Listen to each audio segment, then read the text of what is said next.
Coming at you with another goddamn motherfucking Patreon request, and this one's a keeper.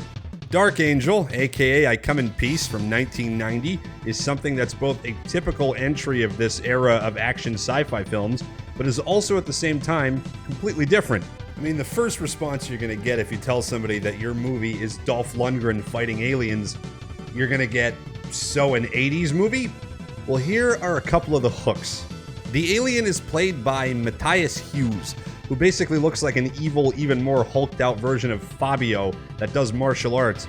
So the alien here is huge and blonde and does karate and wears a trench coat. He's also an intergalactic drug dealer, and he's going around killing people by making them overdose on heroin. Then you throw in Dolph Lundgren as a badass vice cop that plays by his own rules. Pair him up with a prim and proper special agent played by Brian Benben, and you've definitely got something special coming together. But we need a director that fits this sort of shit. So who do you get? Well, why not Craig R. Baxley? Barbecue, huh? How do you like your ribs? This dude was responsible for Predator's action and stunts being as cool as they were. He also gave us Action Jackson, and what could be considered quite possibly the greatest and most perfect action film, maybe even film of all time, Stone Cold.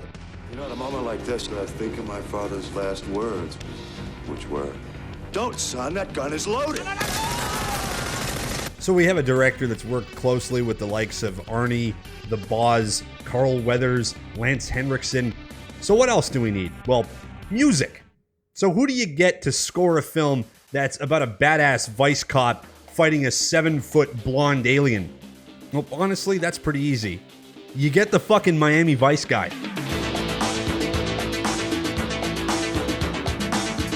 Jan Hammer scores this movie, and it really is what ties everything together. Badass cops, evil drug-dealing aliens, karate, explosions, neon, one-liners, and a kick-ass synth score. This movie really does have it all. I'm sure everyone watching this knows more than enough about Dolph Lundgren. We all know him as Drago, He-Man, the Punisher. We know that besides being a real-deal karate man, he's also highly educated and holds a degree in engineering. Dolph is a badass. We know this already. So let's spotlight the greatly lesser-known actor that plays the villain here, Matthias Hughes. Dude is a total badass himself and has had quite the interesting career.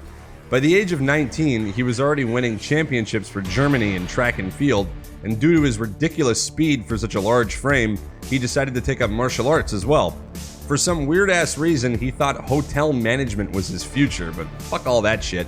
He saw how big physical fitness was becoming in the 80s, and he took action. Opened up some health clubs of his own, went down to Venice Beach, started hanging and banging at Gold's Gym, which landed him a role in No Retreat, No Surrender 2. He took off to become a regular big bad in a metric fuckton of Z to B grade action martial arts films, and is still working to this day, even lending his voice to Wolfenstein 2 in 2017. And of course, he's very memorable in Dark Angel, in which he actually had to do all of his own stunts because they couldn't find a stuntman to match his fucking size. How the hell did I make like 20-minute videos back in the day? Honestly, I don't really have anything else to talk about here. I'm honestly kind of done with the whole describing what's happening during the movie while clips of it play. Just isn't my scene anymore, man. Cecil's good at that shit, so is Brad, but I'm aiming to give you something different. So that's just what we'll do here. My one and only complaint with Dark Angel, and I'm dead serious about this, is that Dolph Lundgren does not show enough skin. I promise I'm 100% dead serious about this critique. Look at this guy's body. Dark Angel only came out in 1990, so under all those layers of weird Value Village jackets was that body.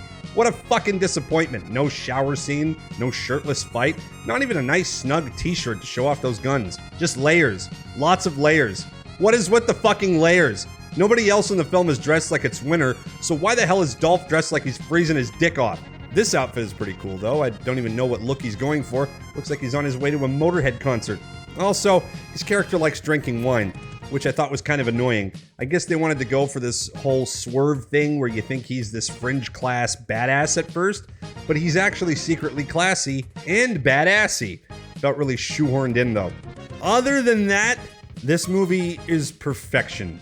And before I leave you once again to crave me for many, many moons, I leave you with a clip from a film that utilizes the Dolph perfectly. Kenner, just in case we get killed, I wanted to tell you, you have the biggest dick I've ever seen on a man. Thanks. I don't know what to say. How about don't get killed? Don't get killed. You too.